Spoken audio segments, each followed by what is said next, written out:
And we're back. They're starting to introduce the Bedford High School teams here. We're going to have the starting lining coming out. We have 10 seniors here on the Bedford team. They'll be playing their last game of a season. That's always a sad thing to have happen, have a close to your season. Luckily, they got to play the last game of the season. We have actually two of the seniors on here that were playing 4 years ago in a championship game.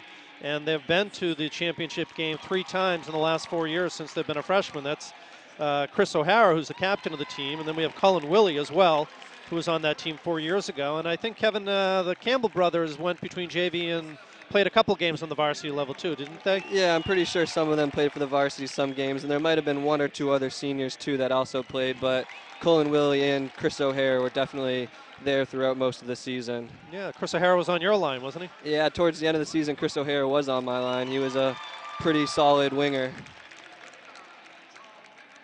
And so unlike the, if you've joined us for other games in the season, they usually just introduce the starting lineup, but here they're introducing everybody, so everybody's parents, grandparents, friends, and relatives can see them, and they can hear their name over the loudspeakers.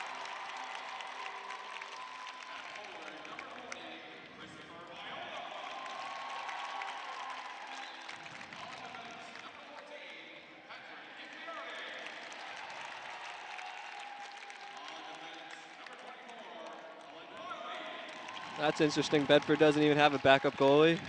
Well, they do. A freshman who's Alec Lindbergh. He's the freshman goalie. He serves as a backup goalie here. He is on the roster, but you're right. I don't see him out on the ice right now. Yeah, that means if the goalie goes down, they'll only have like 10 minutes to dress another skater that's on the roster. It happened several weeks ago, too, in one of the games, one of the last games of the season. The Lindbergh family went skiing for the school vacation, and they didn't have a backup goalie. So, yeah, we better hope that Tempesta does not get stomped on.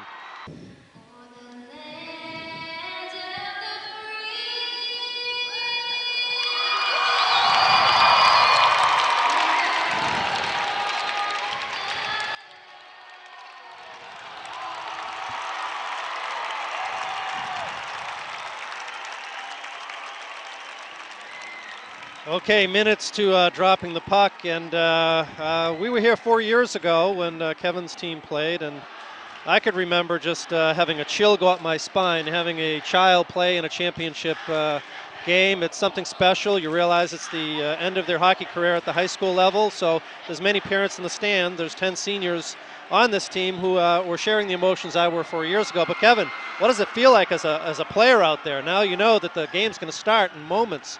You must have butterflies. Yeah, there is a little chill going up your back, and actually when you play at the Verizon, it is a little different. I've been fortunate enough to play here twice throughout my hockey career, and the ice is a little wider and as well longer, and you seem to lose your breath just about the first or second shift. So I think the team that will probably win here is the team that has been conditioned more and has their win, because it certainly will be taken out of you here. It's a little warmer in the arena too.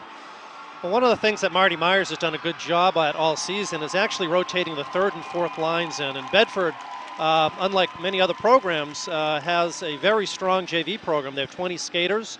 They have a full squad of varsity. So I think that may be an advantage to Bedford, because many of the teams that Bedford plays will roll their first and second line repeatedly and maybe get the third line out every once in a while. But Marty actually pretty much he'll do 1-2, 1-2, 3, and then rotate the third in throughout the game. Yeah, that was an advantage we always had. When we were in Division III when we came here, but most of the other teams did not have the advantage of being able to skate 1, 2, 3, even 4 lines. But Bedford somehow managed to do that, so it will probably play to their advantage. So we're minutes away from dropping the puck, and we're going to have hopefully an exciting game here today. And there we go.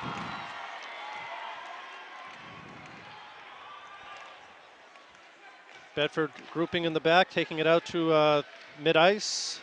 Left for Viola coming up. Cleared in. Viola chasing. Chris O'Hara coming in to help. Bedford trying to clear. Merrimack trying to clear Bedford, but we're going to get a hand pass. Okay. I thought they were going to call Merrimack either for an interference or maybe even a roughing. I saw his hand go up, but I think he was calling a hand. Well, he couldn't call a hand pass because it's right outside the line. I'm not sure what he was calling there. Yeah, I missed that too. Maybe offsides. But yeah, if it did touch the Merrimack player hand and then touch someone else's stick before it touched his own stick, then it would be a hand pass. O'Hara back there. Viola put it right out front and a scoring opportunity there, and it just flutters there, and Glendy actually got the top of his stick on that. Now breaking out Merrimack through the neutral zone, coming in. Good body by there, and wow. Great save. Oh, off the post by Merrimack. A great scoring opportunity there, but Tempesta was there to be able to clog up the middle. Yeah, Bedford got very lucky on that one. And here we have a battle going in. It's getting physical right from the word go. O'Hara is able to get it out. Viola, now they're going to have a change, and it's going to be a icing call. So coming back, right from the word go, Merrimack came in and had two good opportunities. Tempesta got the first one, a rebound came off, and then clanked right off the post. Yeah, the second player pretty much missed an open net right there. Yeah, that was Austin Chase for Merrimack, who will be having nightmares tonight if they don't win today. So face off to the right of Tempesta. Bedford wins the draw. Into the corner. Ben Tarocious trying to battle it out. Break out.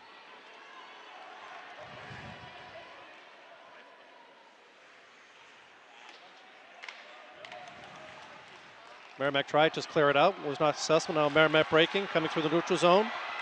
Breaking in. Right on Tempesta. No problem with that for Tempesta. Had the good angle. Went right into the chest area. And one of the things that the goalie wants to do in a situation like that is gobble up that puck and not let the rebound come out, because so many times you get the opportunity on the rebound. Yeah, rebound control is key. You could get all those garbage goals around the net.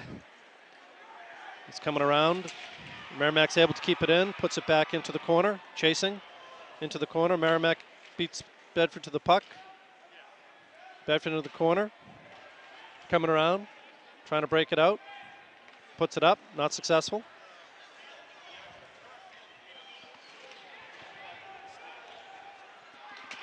Bedford able to clear it out to the neutral zone. Bedford's going to take a quick change here. And an incomplete, and that could have been an interference call. He had his stick underneath his arm.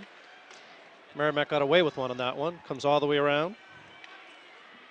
Bedford setting it up. Got John Vandermint in there, puts it through the neutral zone. Doesn't come out. This is unfortunate. We got Merrimack right on the doorstep, and that's a goal. That's a goal by Merrimack, and that's a defensive breakdown by Bedford to allow the Merrimack man to get behind them. And if you take a look at the replay here, it starts out and you have the Merrimack player way out by the blue line, but then there he is sneaking right below. The defense is right there on the doorstep of Tempesta, backhand right up into the corner there. Yeah, Bedford needs to wake up here. They're lucky. They're only down by one right now. So Merrimack goes up quick. 12 minutes and 38 seconds to go in the first period. Merrimack goes up 1-0. I think Bedford needs to settle down and start controlling the puck a little bit. They throw it in. No chasing. Merrimack trying to break it out, not successful. Puts it right back in. The rebound there, and I think Glendy wisely covers it up. We're going to take a face-off to the left of Glendy in the Merrimack zone. Yeah, Bedford can't afford to let up that early goal here earlier with Brett Glendy in goal, because I think it's going to prove tough to score 1, 2, maybe even 3 goals on him today. Well, their first game they only scored 2, and the second game they scored 3, and I think that last one was, on the third one, might even been an empty net goal. So actually it wasn't an empty net goal, but Glendy doesn't give up too many goals. And Bedford right in front there, and still in front, and they're going to get a whistle because the net becomes dislodged, and we have a little bit of roughing going on down there. I think this early in the game, the refs realize that the emotions are high. They'll probably let that go. Although from my view, the Merrimack player really instigated that. He was pushing the Bedford player well after the whistle had been blown. Merrimack trying to break out, stolen by Viola, tries to put in the front. He does, whiffs by O'Hara. Viola chasing, O'Hara's right behind there, puts it out front. Coming in to collect the puck. Good pass over to the side. Oh. They're looking for a deflection, we're not able to get it. Whiffed on the puck. Merrimack's going to carry it out, tries to flip it through the neutral zone. Bedford right there, but is not able to clear. Behind the net now, but again, Merrimack's right there on the blue line. going behind the net. Bedford whiffs on it. Merrimack's right to the puck. Good cycle around. Viola's right there. Viola's breaking out. They got to watch this kid because he can go through several people. Tipped by Merrimack. Good defense. Merrimack trying to get it out. Bedford knocks it down. Oh, and we're going to get a hand pass here. It's going to have a face-off coming all the way down to the Bedford zone. We had the Bedford player hit it with his hand, and the first player to touch the puck was a Bedford player, so there's a hand pass. So we'll have a face-off to the right of Tempesta. Bedford wins the draw. Setting it up, coming out. Bedford trying to get it out. Not successful. Merrimack's able to put it back in. Comes all the way around. It's going to be an icing. Nope, waved off. Touched by a Merrimack player. Bedford with a good shot on net.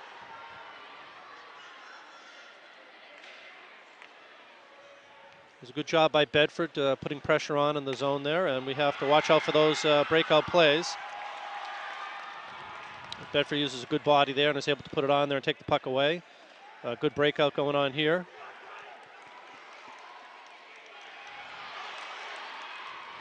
Bedford coming through. Brian Collins taking the puck, able to keep it in by Bedford, but poked away. Now it's going to be a race to the puck, and let's see if Tempesta tries to come out to get it, and he does, and he covers it up. And we're going to have a face-off to the right. That was good hustle by the Merrimack player, number 4, Dominic Veluzzi.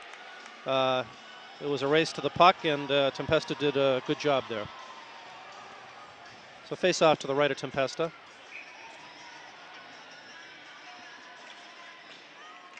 Bedford wins the face-off.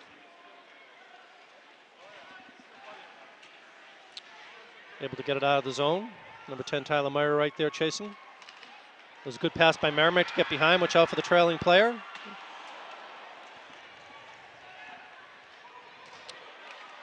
Merrimack whiffs on it. Allows Bedford to break through the zone, but it's 4 players from Merrimack back, and Glendive will take the face-off. So left of Glendive, face-off in the Merrimack zone. Bedford will change up. Coming out for Bedford is the first line. Viola, Chris O'Hara.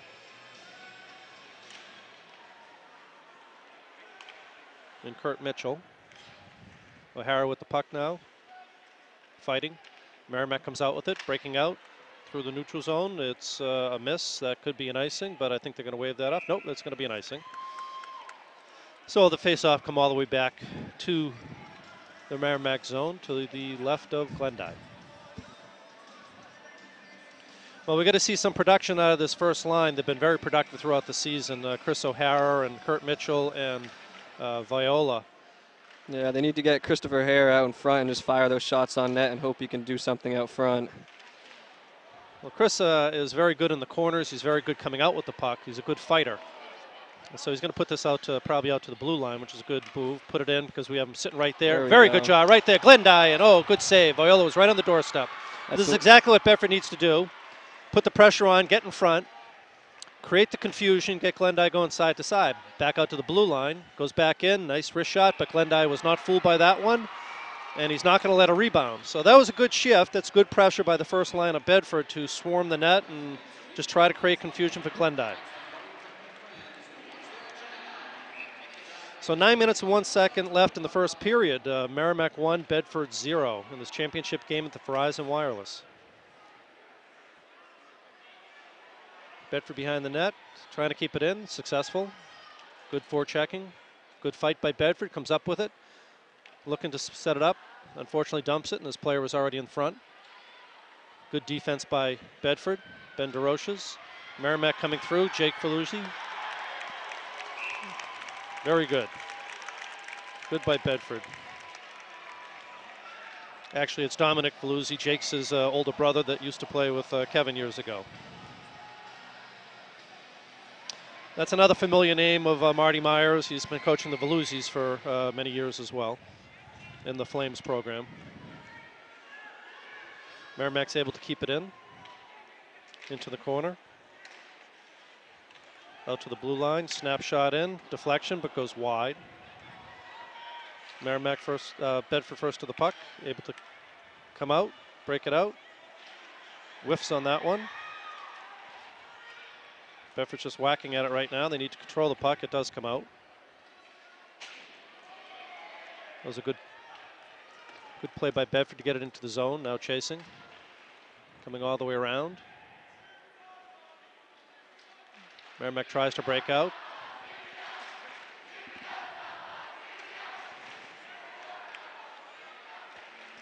Bedford breaking out. Oh, was unable to connect.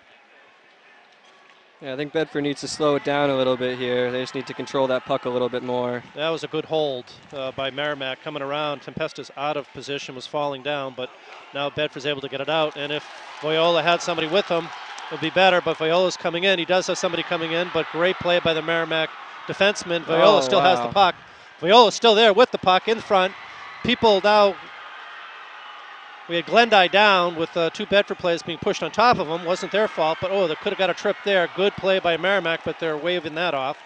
It will not be a penalty. Into the corner. Bedford coming through. That could have been a trip. Viola right there again, trying to break it out. Yeah, this first line's really pushing for one. Going into the corner as Chris O'Hara gets to it first. Good try to put it out, but coming out. Watch out for the neutral zone. Good play by Bedford to keep that in, to keep that away from Merrimack. Coming through into the zone, chasing Chris O'Hara. Chris O'Hara then puts the Merrimack man down. That's dangerous because you can get an interference call on that because they really weren't near that. You have to have the puck somewhat close when you're actually putting a check on the other player. I think you have to hit him in between 3 seconds after the puck's left his stick. Merrimack puts it back in.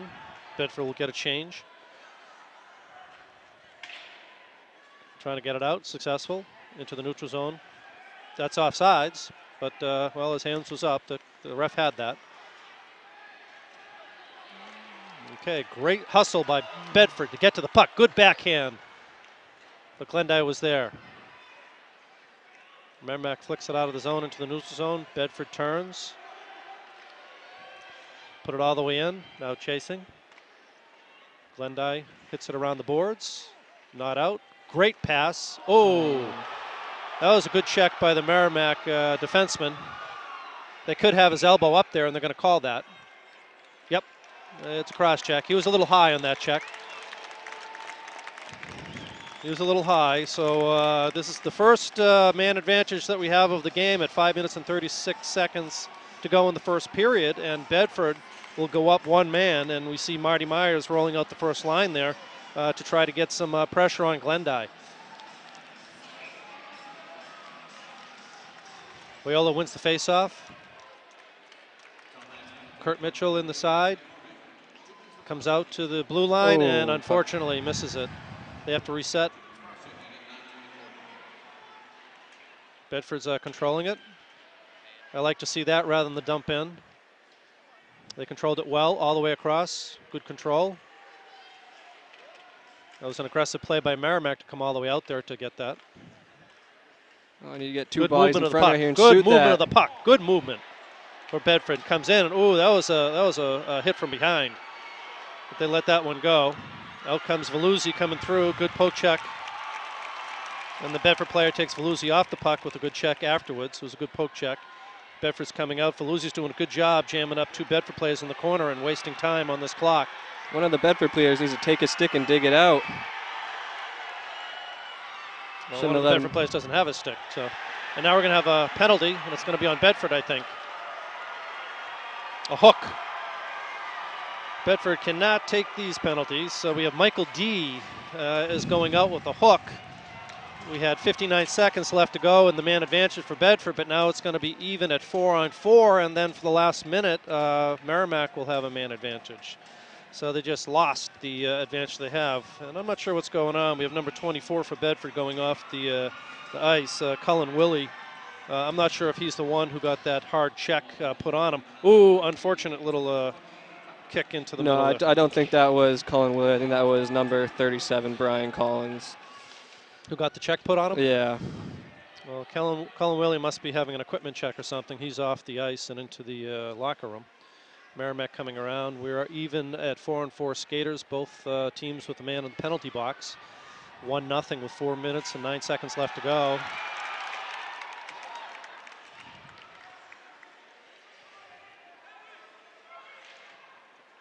Merrimack gets to the puck first, brings it around, puts it out front.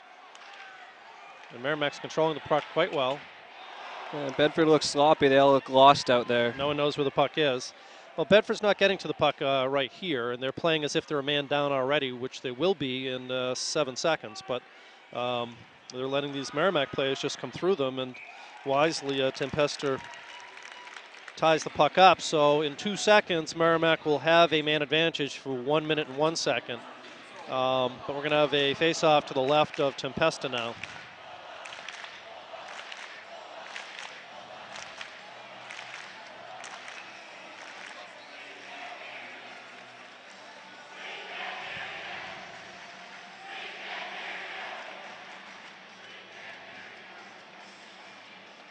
Bedford wins the faceoff. Shooting all around, but we're not man down yet. But Chris O'Hara on that puck, and now they're able to clear it. And chase, we'll see what Glendive does with that puck. Merrimack breaking up. Merrimack has a man advantage now. Coming through a bunch of players still with the puck, and it's up in the air. That was dangerous.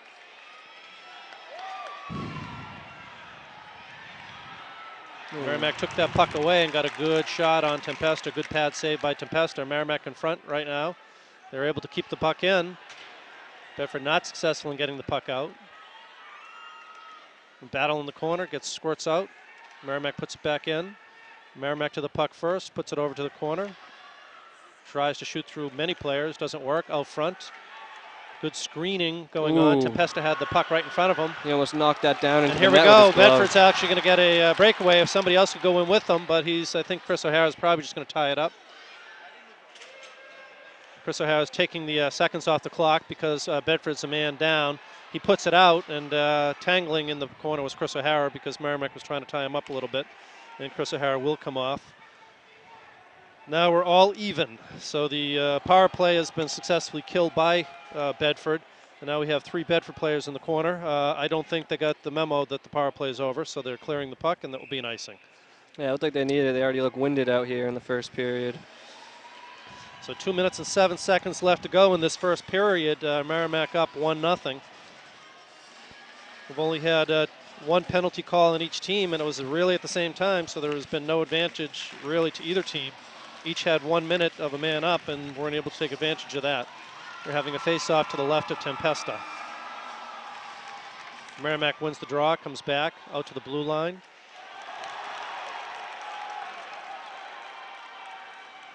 Bedford controls the puck successfully around to the side. Good change of ice.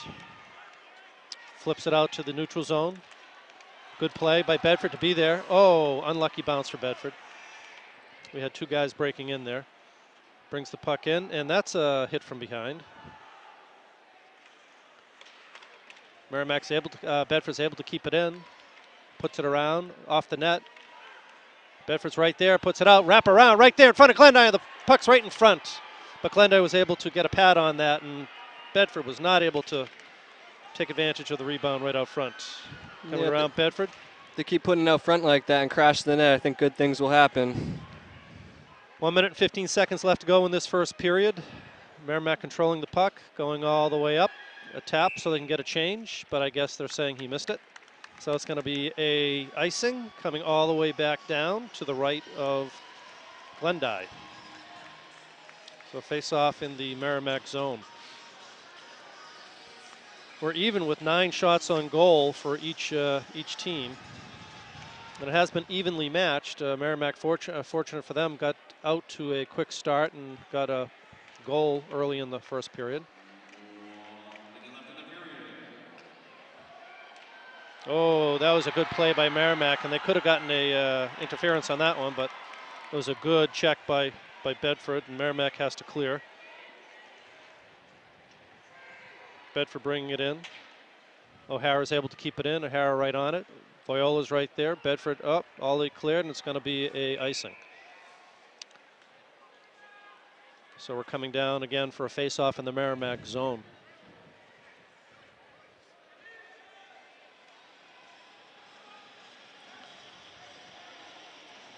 Looks like Cullen Willie came back out. He was out there and now he's on the bench. So whatever equipment malfunction he had, he's taking care of that.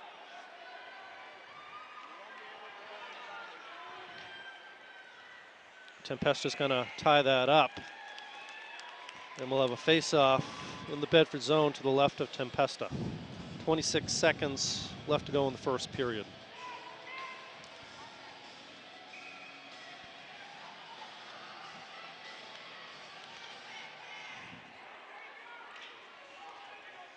Puck's coming out, but the Bedford players thought it was coming out, but Merrimack, they were still there. The Merrimack player doesn't know where it is. 15 seconds left to go. Good back checking by Merrimack, able to turn it around. Veluzzi coming through. He does not have an advantage because there's 3 other people there for Bedford. 6 seconds left to go in the period.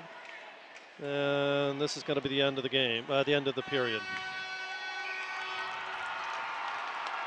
So at the end of one period, we have Merrimack 1, Bedford nothing.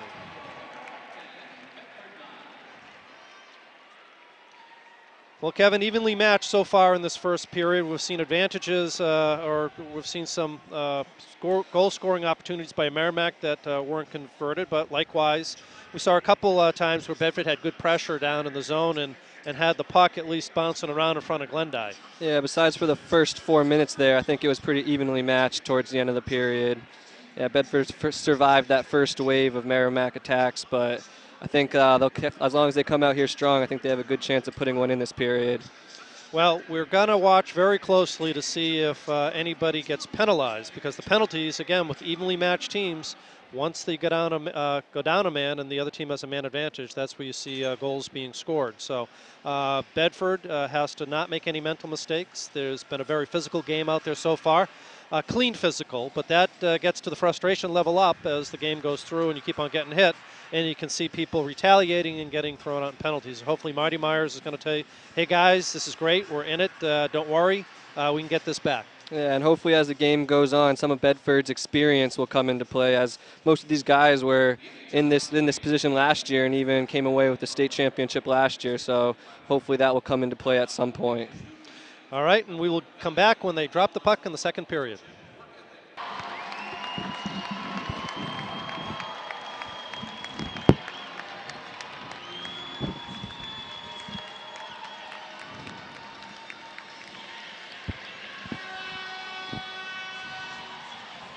Here we are at the second period. Both teams are coming back out into the ice, and this arena is going to start filling up. This is the third hockey game here today. We had an exciting game right before that went into overtime and had to start a little bit late. We had Berlin losing a heartbreaker to John Stark in overtime. It was a real exciting game, went right down to the wire. But right after us is the Division I, Central playing Memorial, and of course we're at the Verizon Wireless Arena in the middle of Manchester, so you'll start seeing people filling in the edges here, and that'll be an exciting game after it. So here we are off to the second period with Merrimack up 1-0. And a quick icing. Yeah, hopefully some of Bedford's nerves here have calmed down, so they can come out here and get to work and hopefully put one in. Well, hopefully Bedford has confidence. I mean, they did face this team, Merrimack team, several times right in the end of the season, and they came on top both times, so they know they can do it. Yeah, since they have beat them twice, but hopefully they don't come in too confident, because I'm sure Merrimack is trying to itching to beat them. Yeah, especially out of the zone. I'm sure Merrimack would give them those 2 wins if they could have this one. Yeah, because Merrimack still, even with those 2 losses, it screwed up their perfect season of no losses, but they were still the first seed. They were in first place at the end of the day. So we're going to have a face-off to the left of Glendive in the Merrimack zone. Bedford wins the toss, wins the face-off, and there was a good, quick release. Bedford right out front. Oh, right there, right there. Oh. There we go! Beautiful save by Glendive! Wow. Unbelievable save. And now we have some fighting going on, and they're going to break that up pretty quickly. I don't know how that didn't find the back of the net. Let's see that on a replay. That's unbelievable. We had Bedford in the shot, and there's the rebound, and it's going back in. And there you go, the glove right there of Glendive, right up top. It's beautiful, beautiful save by Glendive. He was falling down, and he grabbed it as he was falling down. I don't even think the Merrimack fans on the other side truly got to see how good of a save that was. Can't get much better than that. Nope, that was just a diving save by Glendive. So, but that's the pressure that Bedford needs to put on. That was a good play by Bedford. They had it in the zone, and Marty brings his first line back out. Yeah, so they had a lot of traffic out front there. That's what they need.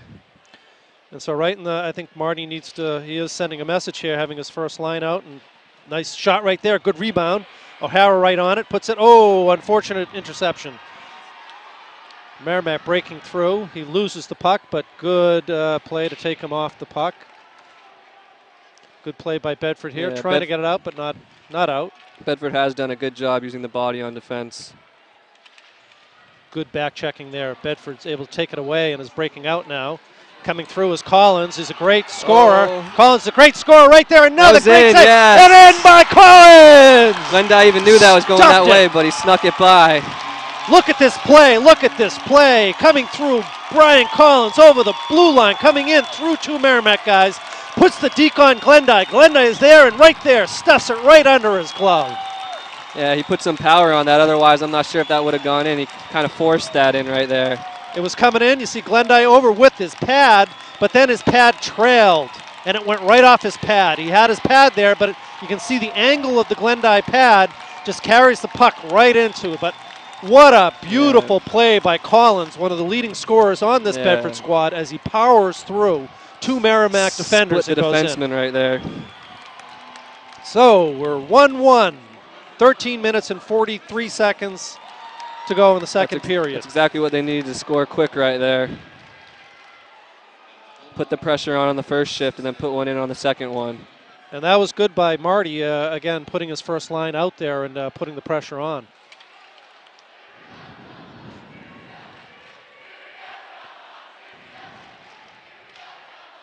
Bedford trying to get out of the zone. They do. And actually, it wasn't Collins. I kept on saying Collins. I think it was Kurt Mitchell. And I apologize to Kurt Mitchell about that. I don't know why I was calling Collins on that, but it was Kurt Mitchell, who was one of the other leading scorers on the Bedford squad.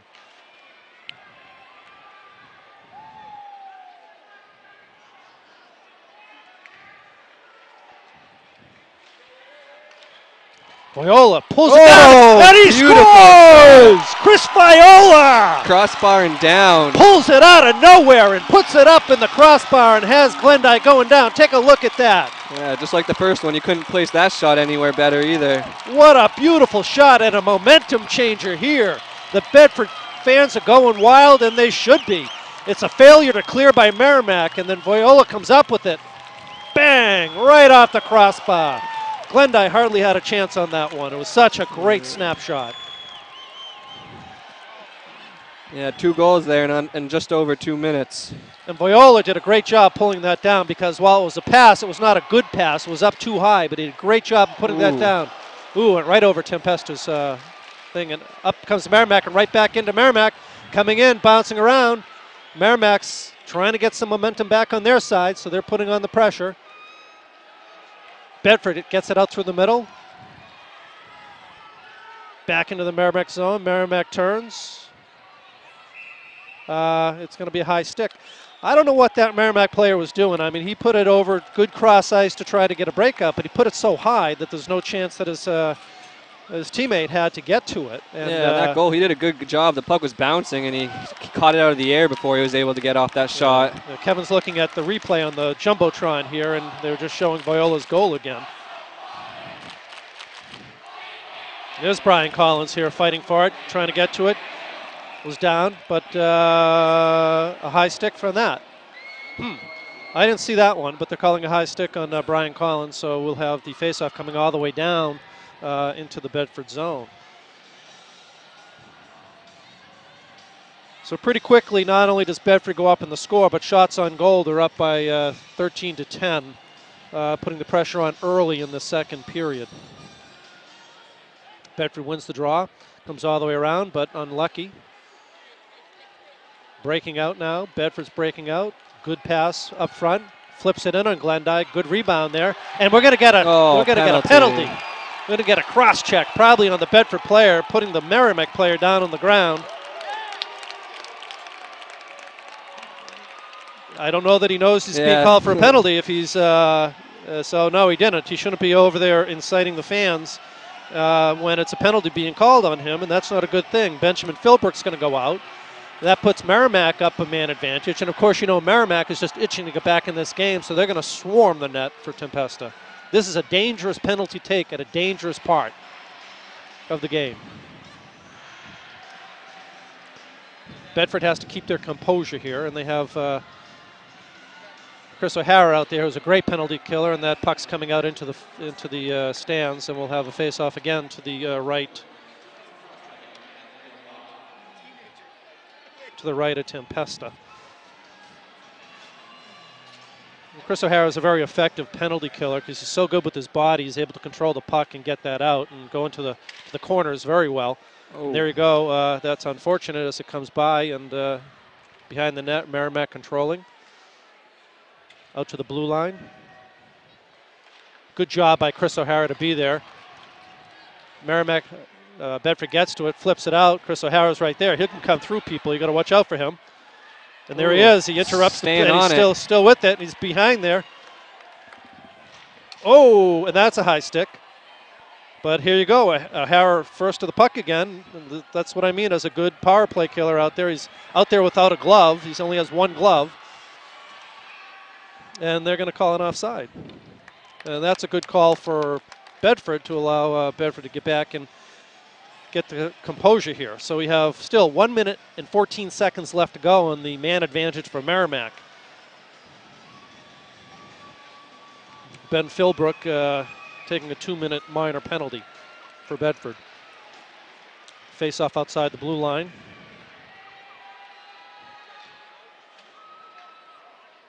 Here we go, and Bedford takes it away, and coming through is Voyola, and he's a one-man wrecking machine. Goes through there, not able to get it through, but Bedford's still right there, poked out, but Bedford's able to get the puck out, and we have 54 seconds left to go in the power play. Veluzzi shooting in. Oh, went right off the post. Good shot, good snapshot by Veluzzi. Bedford needs to clear that zone. Brian Collins absorbs the hit, comes through Veluzzi, has the puck, still is on the puck. Now Merrimack regathering. 30 seconds left to go, and the man advantage for Merrimack. They're putting it down to dump and chase. Bedford first to the puck, able to get it out. Not a very good play by Merrimack if their personnel weren't there to collect it up. Merrimack gains, that's an offsides. Yep, he's going to call that offsides. So again, Merrimack's playing a little sloppy here. Uncharacteristic. They usually have a good power play, and they're just not connecting their passes here. So 15 seconds left to go in the man advantage for Merrimack. 10 minutes and 10 seconds left to go in the second period. Bedford 2, Merrimack 1 in this championship game at the Verizon Wireless Center. Around the boards, Bedford gets it, but really sloppy play. Veluzzi gets it. Bedford trying to clear it, not able to do so. Comes in. This is a real sloppy clear by Bedford. They should have got it, but now Ben Philbrook's out of the box, and we're on even. The penalty is over. Ooh, ooh. Brian Collins is put down, but good job. And here we go. And they're trying to tell Glendyke to come out because they're not going to be able to catch Chris O'Hara, who's streaming in. Chris O'Hara comes up with the puck. He flicks it in. Ben Philbrook first to it, gets it out front, right there on the doorstep. There. Oh! An opportunity by Bedford, but lost. Now back into the zone. They cleared the zone. Philbrook puts it right into the chest of Glendyke. And Glendyke gobbled up that puck, and he's going to take a face-off in his zone, which is good. So Merrimack and Bedford will both get a change of personnel.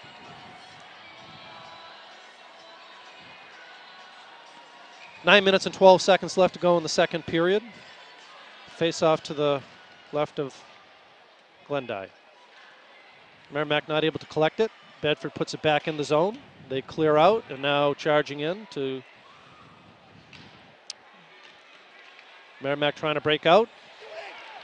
Real bad decision making by Merrimack here. They're just not able to connect with their passes. Yeah, change in momentum after those 2 goals. They just haven't been able to put anything together after Bedford scored those 2. Well, Bedford has to keep their foot on the gas pedal here, cannot let up. And there you go, right there again. They're putting a lot of strain on Glendive because he has to pay so much attention going on here. Bedford's right there. Oh, tries to get it out front, not able to do it. Right out front, beautiful. Oh yeah, They're calling a tripping on Bedford. Huh? Bedford was out front, and the puck wasn't there, and one of our guys just took out the defenseman. They were probably both battling, but then he kind of had the final say and put the guy down. So Nate Boyd is going in for tripping with 8 minutes and 41 seconds left to go in the second period. So Merrimack again will have a man advantage, and we'll have the penalty killing by Bedford. As you said, these are unnecessary penalties. We're only up by 1 now. Oh, Tempesta didn't know where that was. It was under his pad. It was a good save, but he thought the rebound came out. It was a good, quick shot by Veluzzi, and Tempesta made a pad save, and we'll have a face-off to the left of Tempesta. Veluzzi wins the draw, but Bedford's able to get to it. Not able to clear it out. Bedford's still trying to get it cleared out. Not able to clear it out. Very good job by the defenseman of Merrimack to keep that puck in. He was able to control it and keep it in. Merrimack's using their skates very effectively across on the boards there, not allowing Bedford to get it out and ice the puck. Bedford's doing a good job now, actually not letting him get the puck and eating up some time. And here we go, some holding going on both of them, but the ref let that go. Great glove save by Tempesta. Good shot by Merrimack defenseman. And Tempesta wisely puts it in his glove and doesn't let up any rebound.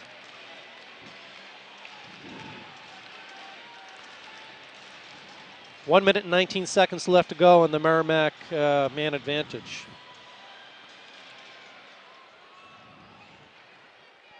Coming around, no one there for Bedford to collect, but Merrimack is easily there to control the puck. Tries to put it through the middle, goes all the way across. Good shot on net. Good save by Tempesta, but the rebound comes way out. Good defensive play by Bedford and able to clear the zone. Once again, Chris O'Hara on the penalty killing. And Merrimack's trying to clear it around, but no one was there. Bedford was there. And now Bedford looks like they're on a man advantage because Merrimack is just discombobulated. There's more Bedford players in the zone than Merrimack players. And Chris O'Hara's there again, and again, oh, people just missed that puck. Going into the corner. We still have 30 seconds left to go in the man advantage.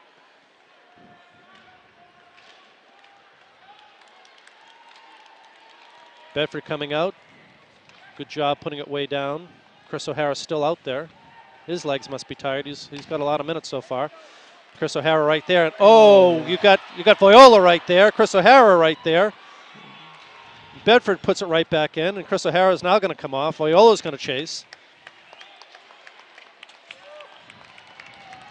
And now we have them out of the box, and they're full strength. A bad clear by Bedford into the Merrimack bench, which will have a face-off coming into the Bedford zone. But Bedford effectively killed the power play, but they got some assistance there, Kevin, from Merrimack. Yeah, they did. Merrimack had a few good shots, but they never really had that many dangerous threats down low like you'd want in a power play. So we have a face-off to the left of Tempesta. Veluzzi getting waved off from Merrimack. That's a draw. Coming around the boards. Bedford there to collect it, trying to get it out. They are successful right there. And, oh, nice poke. Just cleanly picked his pocket. Glendive had no problem collecting that, but that was a nice poke by Neil Susi to take it away from the Merrimack player, come in and try to put it on Glendive. There's nothing else he could do. He had a couple of Merrimack players in front of him and no support coming in, so we're going to have a change by both teams. And taking the face-off is Benjamin Philbrook for Bedford, right there. Ben DeRoche's right there and coming right in. Oh, nice shot, just wide of the net, Brian Collins. Ben's putting it right out front, but no one's over there. He had his man behind the net, but he put it out in front. Hopefully someone was there, but they weren't. It's a dump and chase by Merrimack. That's not successful, but Bedford unable to clear. Good job by Ben to get it out, but collecting it. Oh, Merrimack there to disrupt. Ben DeRoche's there. Brian Collins flicks it into the zone. Chasing is Ben Philbrook. Is Bedford able to keep that in? They're going to call that offsides. Powell coming up, and he's a speed demon. You got to watch out for him. Don't let him get behind you. Tempesta able to get that with the glove, but a rebound comes out into the corner. Bedford now breaking out to the neutral zone. All the way back. Ben Philbrook's been out there for a while too, as has Viola. They must be getting tired. Viola picks it up again. Oh, and a rocket. He had that just right wide. side picked. He's got that snapshot that comes off real quick and accurate. And Viola fighting for it and gets it. He's got a guy in the middle, coming through the middle. It was Chris O'Hara. And I think Merrimack is just sick of the pressure in the zone, and they just tried to ice it. 4 minutes and 49 seconds left to go in the second period. Bedford 2, Merrimack 1, and I would say that the advantage is Bedford right now, momentum right from the beginning all the way through. Yeah, they've definitely had the better scoring chances and put most of the pressure in Merrimack's zone.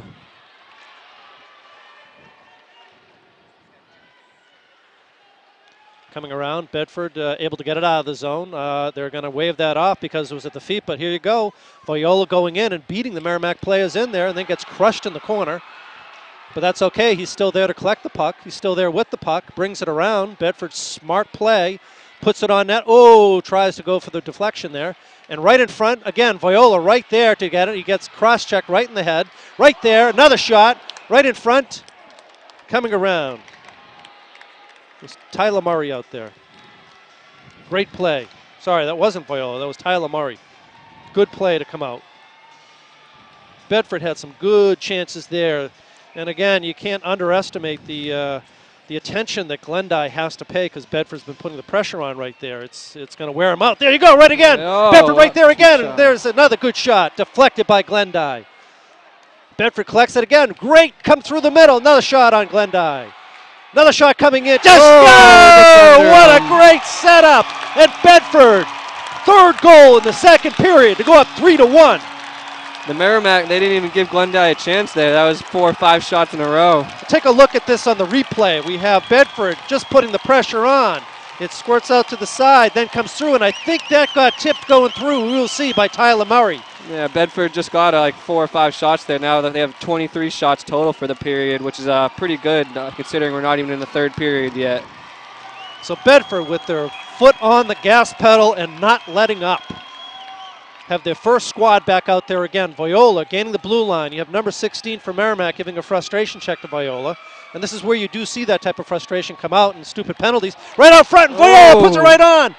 Right out front again still. Well, no one should be getting upset about that. I mean, the puck had come out. The ref was right there.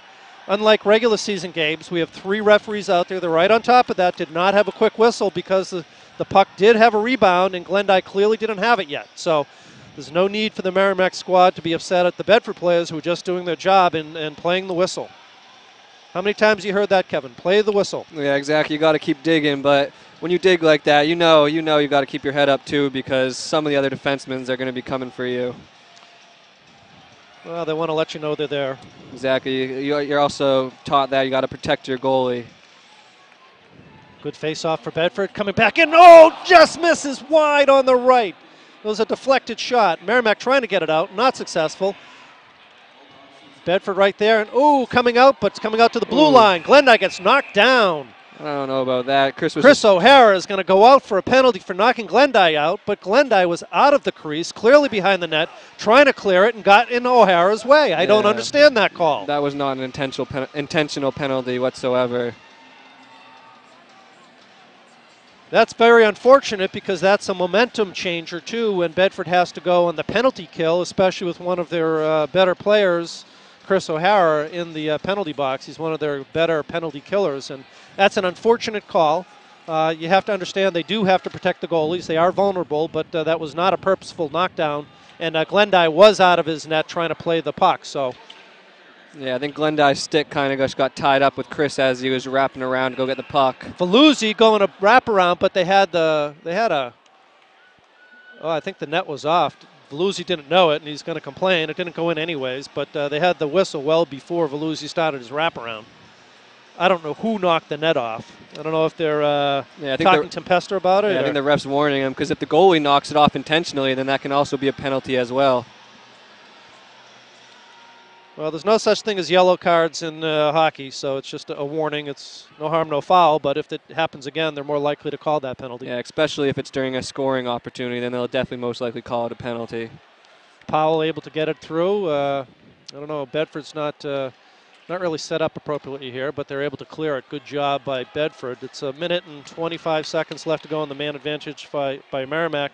Coming up through the neutral zone way long. Goes all the way around. Bedford there. He just needs to clear it out. He's able to do so. Got some frustration going on in Merrimack. They're not able to get it together. Beautiful play by Viola when he gets there. He picks a pocket clean of Powell. Merrimack trying to get that to go, but it doesn't happen. There's a fight or a scrum going on for the puck. Merrimack comes with the puck, coming back out to the blue line to set up. And we had a good cross-check by the Bedford right there in front. They've got to watch out for that. Good play by Tempesta. And the Bedford defensemen are there to protect their goalie.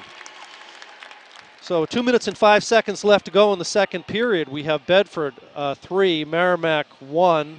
46 seconds left to go in the penalty. Yeah, Merrimack needs to put some more shots on goal. They had 9 after the first period. So far, they've only put 5 shots on net this period.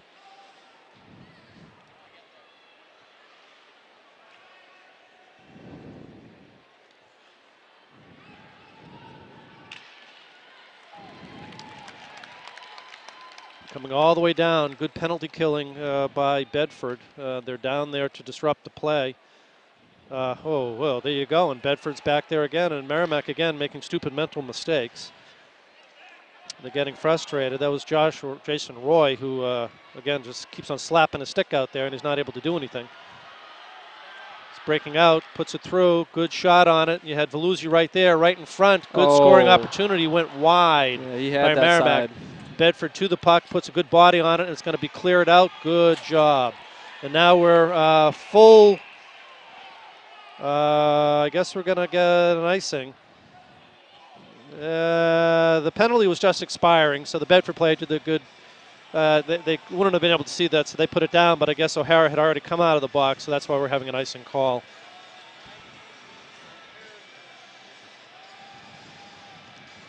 So we'll have a face-off to the left of Tempesta. 1 minute 15 seconds left to go in the second period.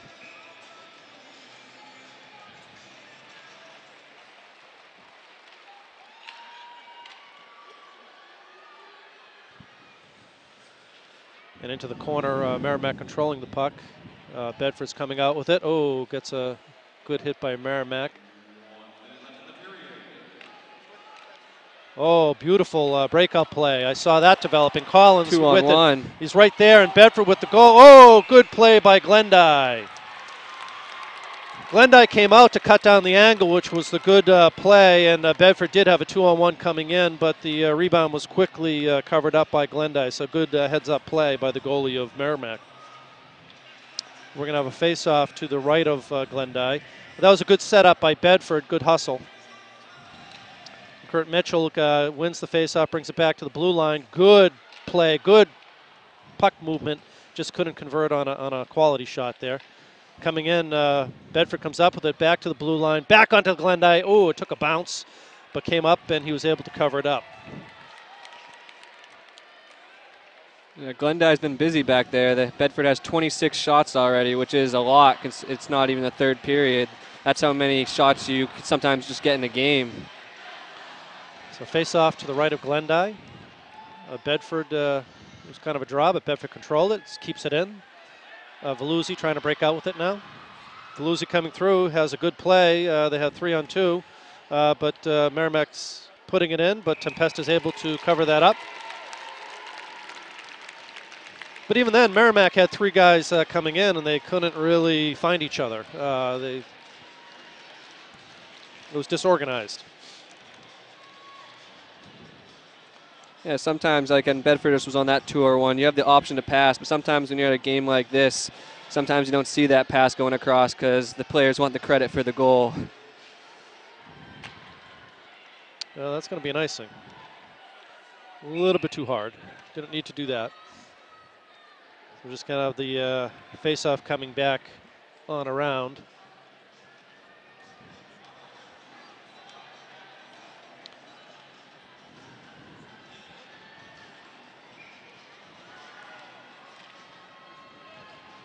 Good job by Viola. Again, he's going to beat this guy. Just watch him come around the corner like that and put it right in, and it's a rebound coming out. And you have Glendy trying to put a check on the Bedford player. It's not working. It comes back in, and it's the end of the second period. So there's no question about it who won that second period. Bedford came out and quickly put 2 in the net to take the momentum away from Merrimack, and then just kept the foot on the accelerator and scored the other goal to go up to 3-1. As Kevin had mentioned, the shots on goal right now are Bedford 27, Merrimack 15. But I think more of the story here is Bedford actually went down. They were the man advantage from Merrimack in several times, but they just weren't putting anything together. Yeah, Merrimack, they really weren't. I don't know. And what I also noticed is they were playing their first line, number 4, 5, and 7.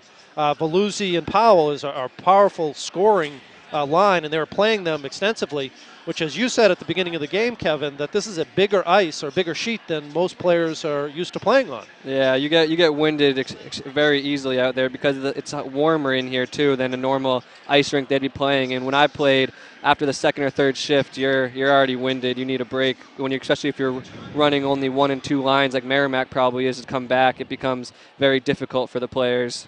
And that's what I think we'll see in the third period. Merrimack's going to have no choice but to play their first line and try to get back into it. And Marty Myers and the Bedford squad will have the luxury of being able to cycle in the third and maybe even the fourth line in order to keep the legs fresh on the first and second line. So it's going to be a different type of game for Bedford coming out with a 3-1 advantage. We'll see you back at the beginning of the third period when they drop the puck.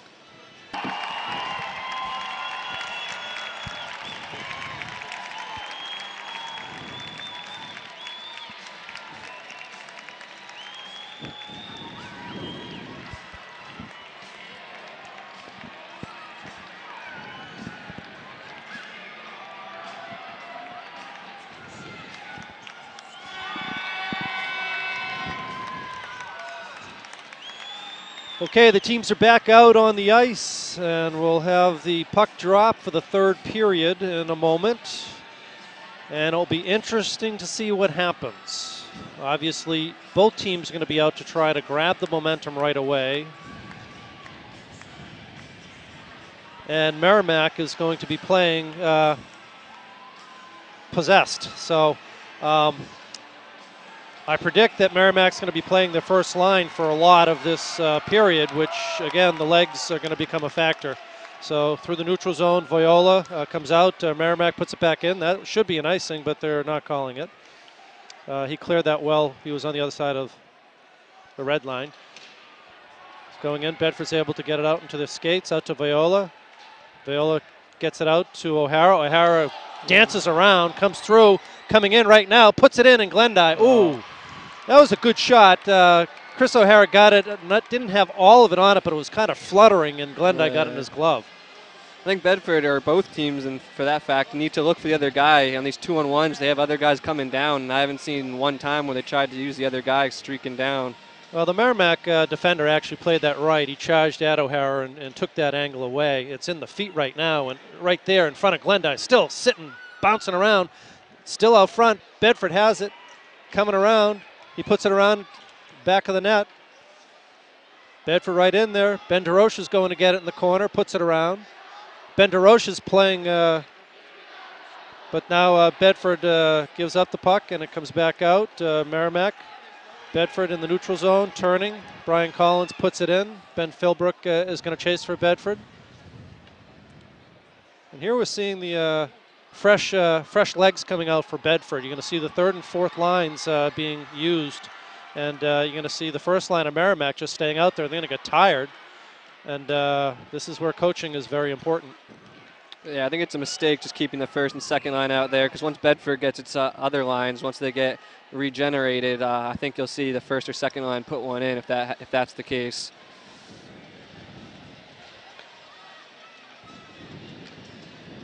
So Nate Boyd out there taking the face off. We have Tyler Murray and also looks like Neil Susi out there for Bedford.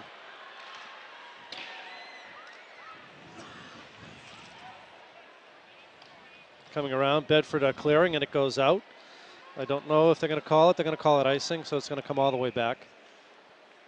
So again, as we see right now, Bedford is rolling their third line out there, and we still have the first line out there for Merrimack, although they don't have Veluzzi out there. They have Powell and Roy.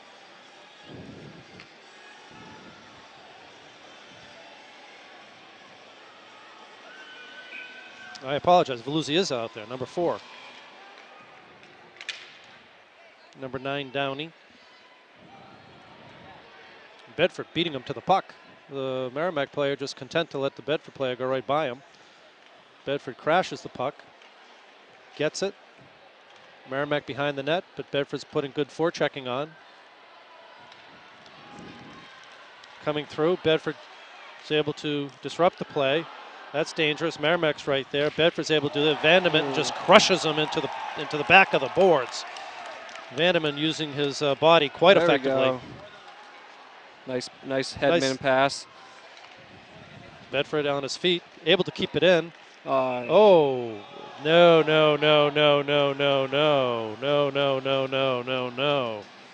Too many men on the ice. Is that what he's calling? That's what he is. I saw him counting. I'm not sure if they did have too many men on the ice. I thought he was calling an offsides there, but so unfortunately we're going to have a penalty. Bedford's going to go down one man with 12 minutes and 41 seconds left to go in the third period. And this is precisely the type of advantage Merrimack would want to take in a situation like this. Have a power play. So Dominic Veluzzi takes the face-off from Merrimack. Bedford gets it out, and out comes Chris O'Hara, throws him to the ground. Goes through it, still with the puck. Chris O'Hara's still there. He's going to come back and disrupt the passing lane on the other side. O'Hara's going to take the puck away now. Go in all by himself. Takes a hooking. Goes in and scores! Chris O'Hara muscles through the whole defensive line of Bedford. Unbelievable. Chris O'Hara was calling his name for the last 30 seconds. And there he is. Unbelievable play. Short-handed goal. Yeah, he had a defenseman hanging on him too. Oh, that should have been a penalty. The defenseman was holding him, but he powers through. Take a look at this replay. He gets it. That's a penalty right there. Yeah. He goes through, but then he keeps on going. He gets the puck in his own rebound and puts it right into the net. Yeah, that defenseman bobbled the puck too. That was effort. A fortunate turn in Bedford's favor. The defenseman bobbled the puck trying to take it out. And Merrimack needs to take a timeout because you can hear the air coming out of the tires. Yeah, I don't know. They're going to need to do something quick if they're going to want to come back from this. When you have a man advantage and one-man wrecking crew, Chris O'Hara takes the puck and controls it in your zone and goes through your defense and then muscles his way in, that's got to hurt.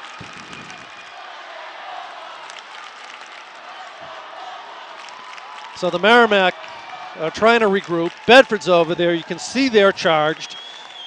They have to keep on hustling, be the first to the puck.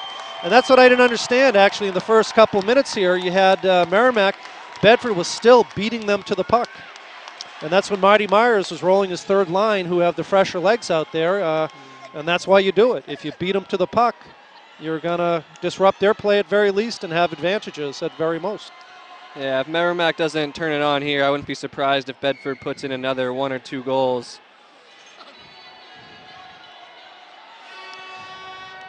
So we're going to have a face-off after the Merrimack timeout. Bedford just went up 4-1, but we still have a man advantage, and this is offsides. Ooh. Offsides.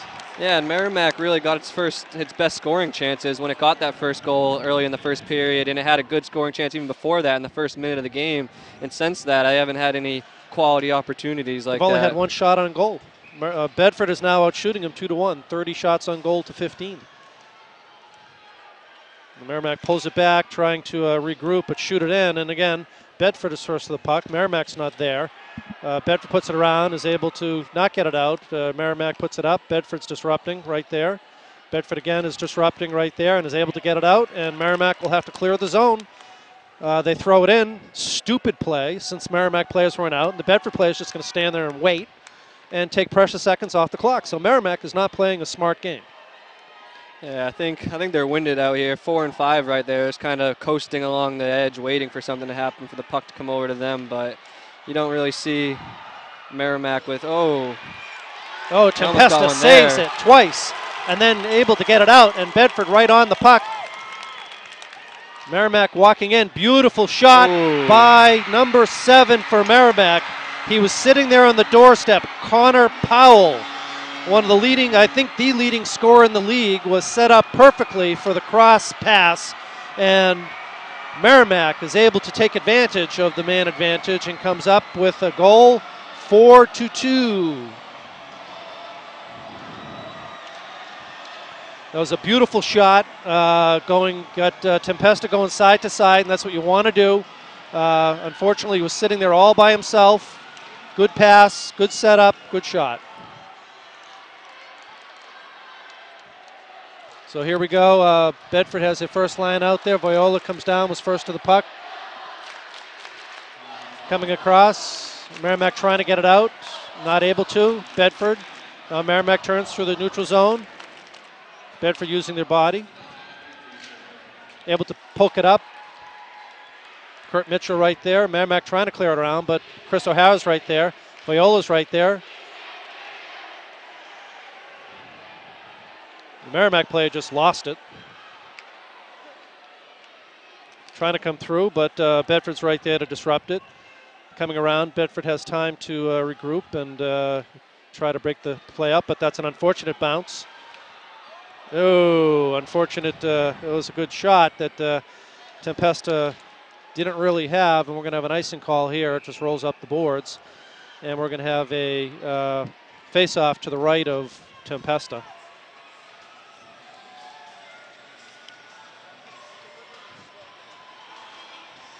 So again, we have the third line of Bedford out there. Nate Boyd will take the face-off for Bedford, and we have the first line out there for Merrimack.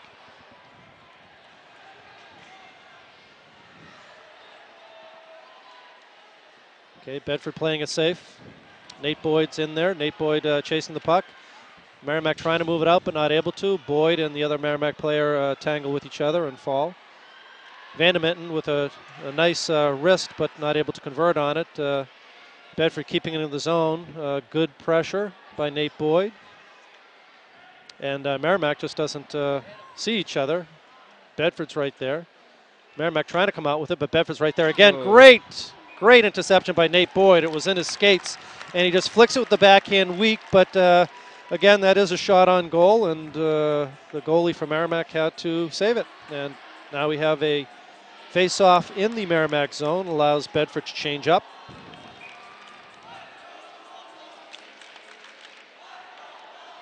Good turn. Oh, and they just lost it. Good change of ice. Way to gain the zone by Bedford. DeRoche is coming in and flicked out by Merrimack, but it was touched by Bedford, so they will not have an icing. 2 Merrimack players coming down and get to the... Oh, good try by Bedford, but not able to clear the zone. Now this is dangerous when it's bouncing around like this, so Bedford has to take control of the puck, if not clear it, but control it. Great play by Tempesta not to let that puck come out front. Bedford, Vandermitten has it now. He's able to go through people, but Merrimack's doing a job keeping it in. Oh, right on the doorstep.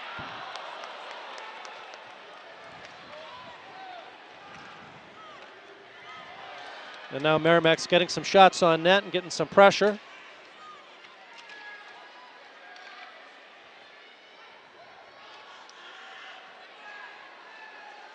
Merrimack's playing much better hockey right now, controlling it. Tempesta is able to tie it up.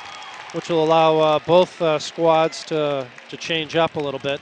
But as you can see, the Merrimack play is skating off, Kevin. As you said, they're just, they have no energy. They've been out there too long. They don't have the wind right now, so. Yeah, they definitely need a breakout there. They've been out there for probably the better half of this period already, and once you're doing that on an ice like this, it's just, they're not used to it. It's just different in general. Well, we have, Merrimack has made up their shots on goal. They've had 6 unanswered shots on goal. Bedford hasn't had any. So it's 31 shots, Bedford, 21 Merrimack. Bedford trying to come around. Luckily, it does get through, but bad decision there by Chris O'Hara to just do a behind the back look to nowhere. Viola gets it, it's going out, tries to get it through to O'Hara, but now Merrimack's going to have to clear the zone, which will allow Bedford to try to set it up a little bit. Merrimack's doing a better job getting to the puck. Goes out of the zone, so it'll be a face-off outside of the blue line. I'm pretty sure the Merrimack player handed that and put it into the Bedford bench.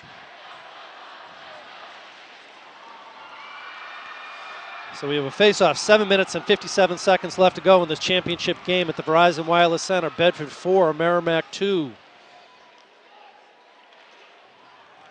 Puck comes into the Bedford zone. After it is Vandermitten absorbs the hit. Merrimack player goes down. Merrimack still controls it. Bedford's able to get it out. Somebody's going out. John Vandermitten's going out for a tripping, it looks like. I think he's calling John Vandermitten. I think it's a Merrimack player. Oh, Merrimack player's going out. Oh. That's not good for them. Dominic Veluzzi, one of their better skaters, takes a tripping call. Doing a replay on the Jumbotron up there, but I didn't really see it. So Bedford will get their first line out there to try to take advantage of this. They need to control the puck. This will be interesting because the first line of Merrimack is going to be forced to expend their energy trying to defend this power play. Oh, and a whiff. And a whiff cycling around the zone. Yeah, and Bedford was doing a good job moving it. That was just an unfortunate whiff on the play. So Merrimack whiffs on it now, is not able to clear the puck. Oh, good puck work. But Merrimack's able to get it out. Oh, that's an unfortunate break. Yeah, unfortunate. This guy's a sniper. But he just used up a lot of his wind, too. Yeah, so Bedford's going to take advantage of this. And now they got to get people in there. And they do. Viola's first to the puck, as he has been all day. Kurt Mitchell with it. He's able to come through. Kurt Mitchell still with it. He's got Viola back there if he can see him for help. Viola is there for help. Viola's there, is going to take the puck away from the Merrimack player. Viola's great with his body in the corner like that. So isn't Chris O'Hara. He'll get it over to Viola. They're controlling it quite well. Tries to get it out. Good play by Bedford to control it, bringing it in. Oh, and unfortunately it gets disrupted.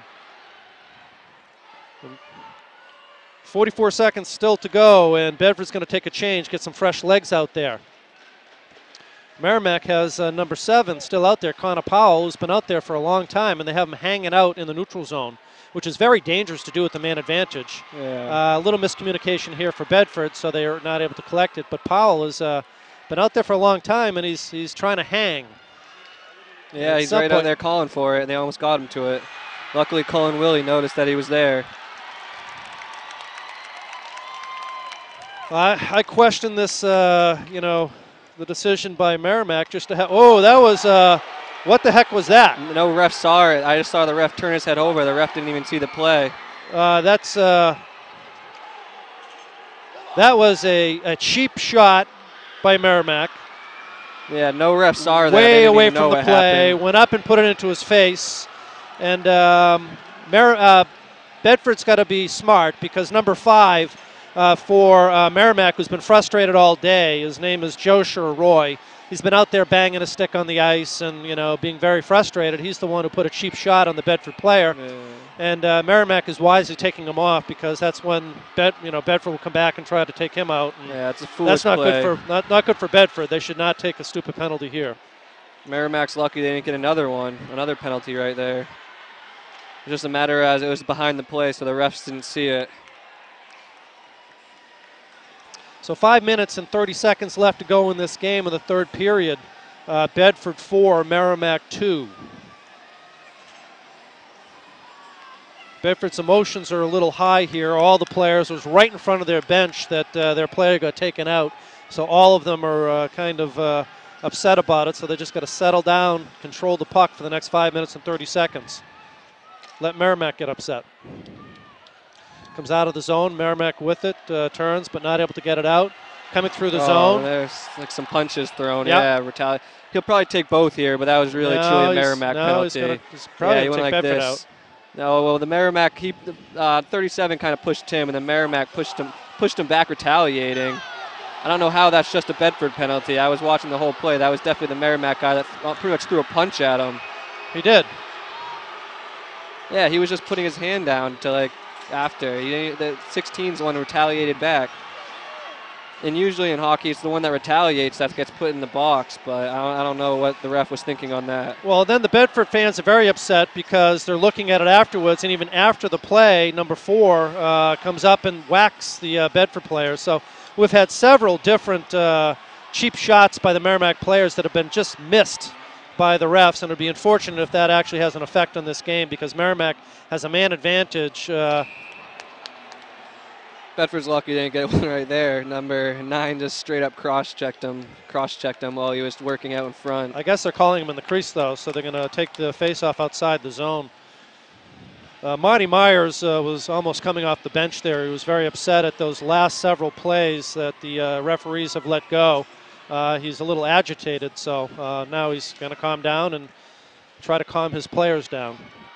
Because that's the advantage of Merrimack if they're just getting the Bedford players upset. Yeah, Merrimack's looking for the hit even after the play. But the players usually get very emotional on this stage because this is probably the biggest crowd that most of these players have played in front of and ever will play in front of. Well, especially since we have the Central Memorial game playing next, and we have the crowd is all here right now. The arena is essentially full for the end of this game. And Bedford's able to clear the zone. Merrimack's trying to set it up.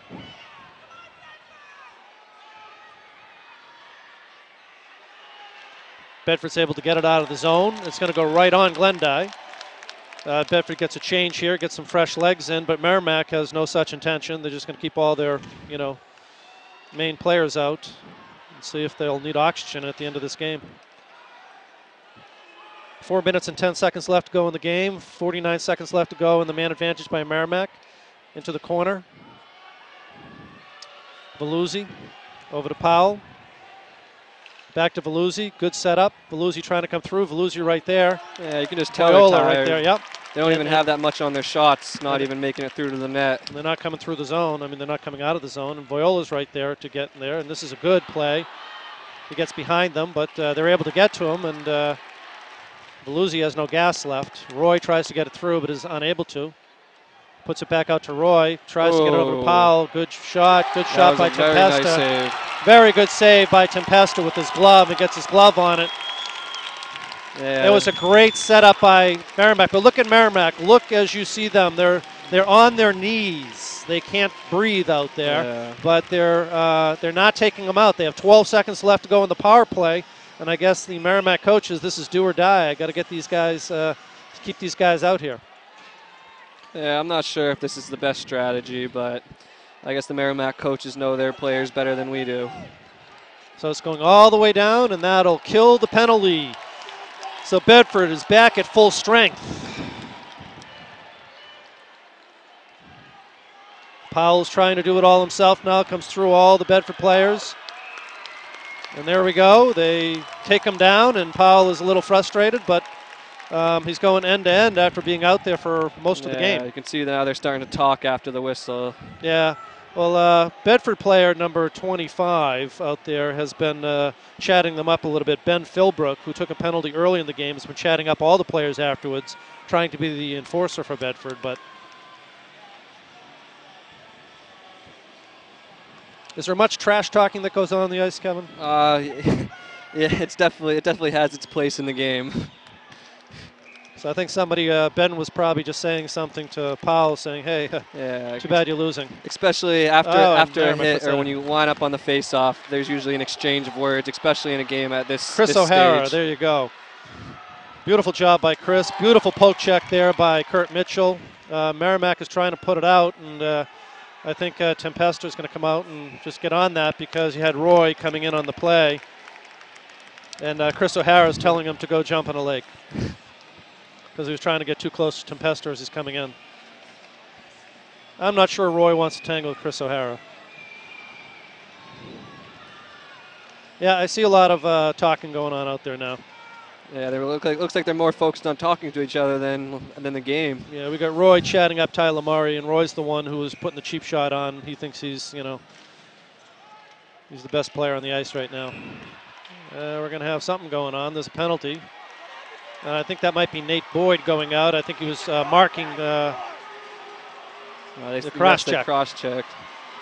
So 2 minutes and 43 seconds left to go. Bedford is not being smart now. They did need to mark number 7 for the Merrimack, Powell, but you shouldn't be giving him a cross-check in the back. Yeah, especially when it gets to this point in the game. I wouldn't be surprised if Merrimack pulled its goalie right here soon at, probably within a minute, because then they'll be up 2 men on the ice. Well, the one thing that Merrimack did is they took a timeout earlier in the game, so they're not going to have the advantage of taking a timeout. And there it is right on the doorstep, and Tempesta's there and is able to put it up. Yeah, and Merrimack really can't afford to get these penalties or start fighting with the Bedford players, because Bedford will and can play its 3rd or 4th line, so those players will pretty much be replaced. But if one of these key Merrimack guys gets thrown out, then I think that their hopes are pretty much gone. Faceoff comes around, not able to clear it out, but Bedford's there, now collects it and is able to clear. It's going to come all the way down. 2 minutes and 20 seconds left to go in the game. 1 minute and 35 seconds left to go in the man advantage by Merrimack. Powell's going to wind it up and again is going to go end to end and try to do it all himself. But he's got somebody streaking in. That was a great play, but Bedford was there to break it up and going all the way down now. Kurt Mitchell is able to clear it. And Merrimack's going to have to regroup. They get it to Powell again, but he just went end to end after playing the whole game. We'll see what he has left in the gas tank. Bedford's there to disrupt that play. Powell coming through the middle, runs into his own player. Merrimack right there, but now he leaves it to it, and there's Bedford able to break it up. And as you say, it gets sloppy. It's because they don't, as we saw Chris O'Hara break through several people earlier in the game, they can't do it right now. They don't have the energy. Yeah, especially it might be an advantage to Bedford. They can just ice it because it makes all the Merrimack players go down to the other end of the ice and skate it up again. When these players want to take it themselves, it really takes a lot out of you. Empty net goal by Bedford! You gotta be kidding me! I hadn't even noticed that Merrimack pulled the goalie. I don't even know if Bedford had noticed it. They were just trying to clear the puck as a power play clearing, and luckily it goes in. And there's Mr. Roy punching the glass on the other side. Well, Mr. Roy, you haven't played a very clean game, so I don't feel sorry for you. Yeah, I think that pretty much, minute 25 left, that pretty much seals the deal here. So the second shorthanded goal by Bedford. They go up 5-2. And now Roy is just going to go and hit people. Yeah, now they all look like, the Merrimack players look like they're less interested in playing hockey.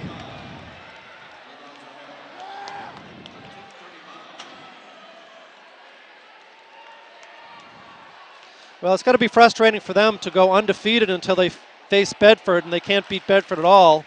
This will be the 3rd game in a row that Bedford has bested Merrimack, and the only team in the league who's been able to do so. Yeah, and Bedford's chanting right now, this is our house, and for the past 2 years it has been. If they win this, it'll be a 2-peat. Bedford is the returning state champions of Division II. And I don't think there's any question about it right now, and the Bedford fans are starting to give the love to their players. Mr. Roy out there is still chatting people up, and Bell Philbrook, the chatter for Bedford's in there, complimenting him on his skills. So face off to the left of Glendy, Bedford with the puck coming through. We're going to have something going on. I'm not sure what the call is. I think the refs have just heard enough. Yeah, he's giving them both warnings. I think it's a little too late for that now, but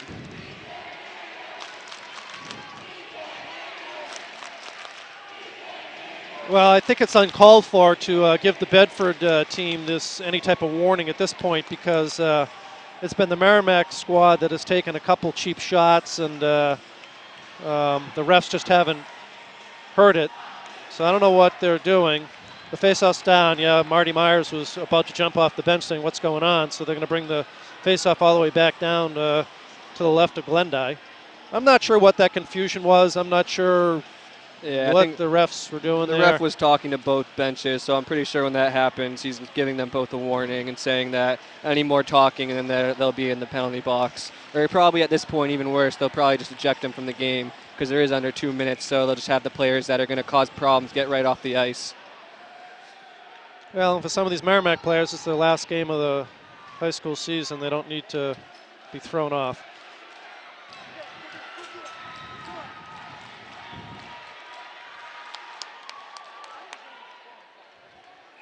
Oh, unlucky clear by Ben Philbrook. He was trying to just softly put it up the boards in order to just take time off the clock, but he puts it right into the Bedford bench.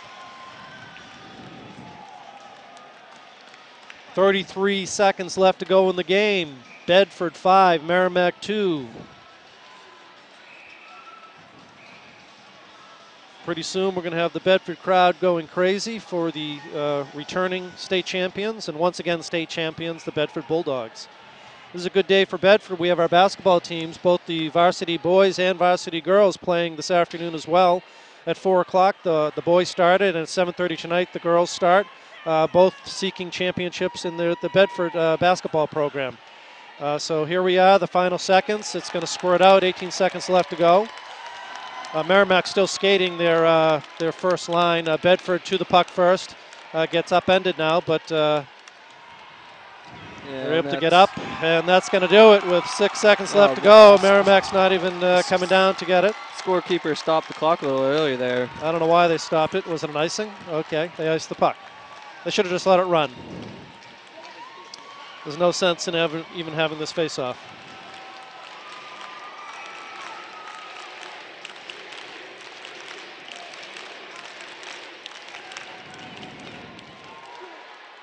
Vanderminton just puts it back in for the final seconds. And that's just poor sportsmanship there. Yeah, now number 5 came in there, and he wasn't even the one pushing him. He wasn't even there, and Roy comes over, and Roy is the one who wants to start a fight. That is just poor sportsmanship on Merrimack. Yeah, Merrimack should be ashamed. I'm sure Mr. Whitmore is going to have something to say about that later. That is just poor sportsmanship. You had Bedford actually having their 4th line, trying to give them some seconds out there. Of course, they're hustling to the puck, and the Merrimack players just try to beat them up. That's just pitiful. So, but Bedford, beautiful effort by Bedford after going down very quickly, 1-0 in the first period. Do not lose anything. With 4 minutes into the first period, they regather.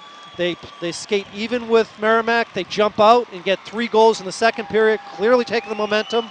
Then getting a 4th goal, Merrimack comes back to 4-2, but then all from there on out. Bedford won this game.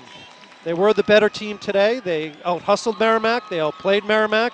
And I think, Kevin, what we said at the beginning, the fact that Bedford had the legs really did tell the story here today. Yeah, it definitely probably helped them out being able to have 1, 2, or 3 lines out there.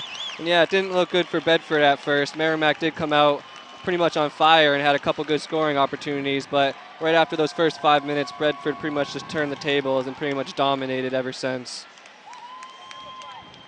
So actually we have some players out there hugging each other, and they actually know each other quite well. They probably know each other. All these kids, when I played here, even the kids that are on the other town teams, a lot of times you play with them for other organizations before you come and play for high school.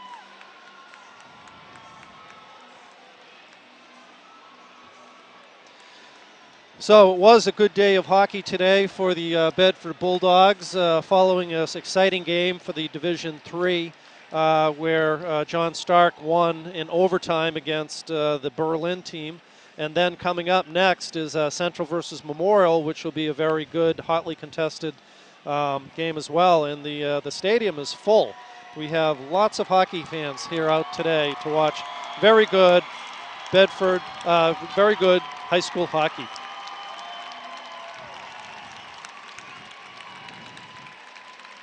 Well, Bedford sent the message to the league when they first beat Merrimack several games ago, and then sent it even louder when they came back and had a convincing victory against Merrimack. I am surprised, actually, not that they won today, but that it wasn't as close as I thought it would be. I was surprised that Merrimack was not as poised as they should have been, being a 16-0 team until they met the Bedford squad. So yeah, and I kind of share the frustration with Merrimack. When we played and went to the state championships, Kennett was our rivals, and we always had a lot of battles with them, and we lost our 2 normal season games to them, and we lost in the championship. So I kind of know how Merrimack feels. It's not a very good feeling. So we're going to go to the awards ceremony, and the Bedford Bulldogs are celebrating on the ice, and I think this coaching staff of Bedford have a lot to be proud of. We have the head coach Marty Myers, the assistant coaches Luke Valancourt and Don Palmer, Don Palmer's the head coach of the JV. We have Rebecca Turner is the manager of the team. So we're going to have the ceremony. So is this Marty Myers' second year, or is this his third year with the program? This would be his third year with the program. That's not too bad. 2 wins in 3 years. 2 state championships. Absolutely.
Stephen Tempesta.